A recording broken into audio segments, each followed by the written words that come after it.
Hello everyone, this is Chris, and I wanted to take a few moments and describe my gear because I've had a few people ask me about it. I've had some people on YouTube ask me too.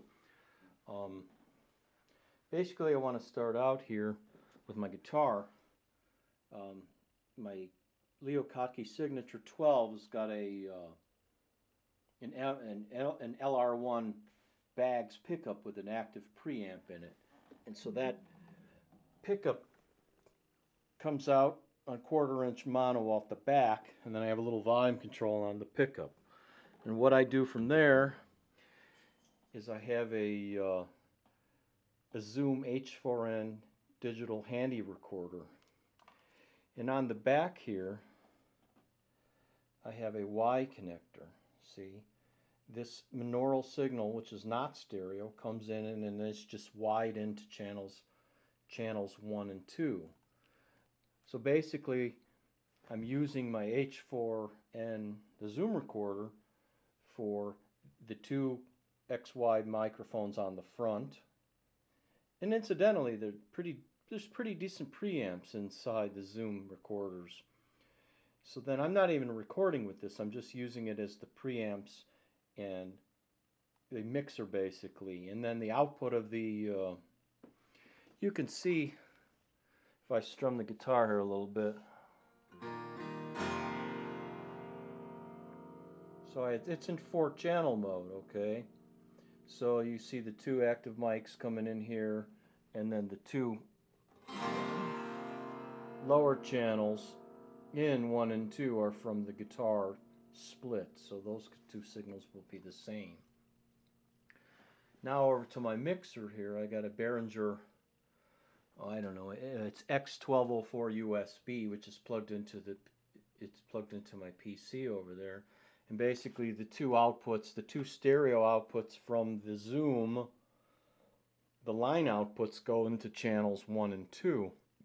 And I pan those two channels left and right appropriately, and I have various, I have the compressors on, and I have a little bit of reverb mixed in too. So I have basically 4 channels mixed in the Zoom down and output into 2 channels on the Behringer, on the mixer. And then generally, since I'm sitting up so much higher from the Zoom, I have another microphone, a large condenser, gold condenser, and that's plugged into channel 3. And I generally will mute that if I speak or anything like that. Now, if you notice over here on the PC, when I plug my mixer into the computer via USB, it's recognized as a Behringer USB audio input. So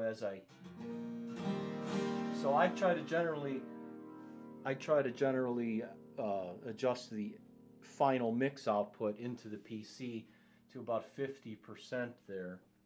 So then if you actually go to the test window in StreetJelly, I generally will just go the 2 lowest bars. And anything I've ever seen is anything over those 2 lowest bars starts to distort. So I don't generally go that high. Alright, so then that's pretty much basically my rig.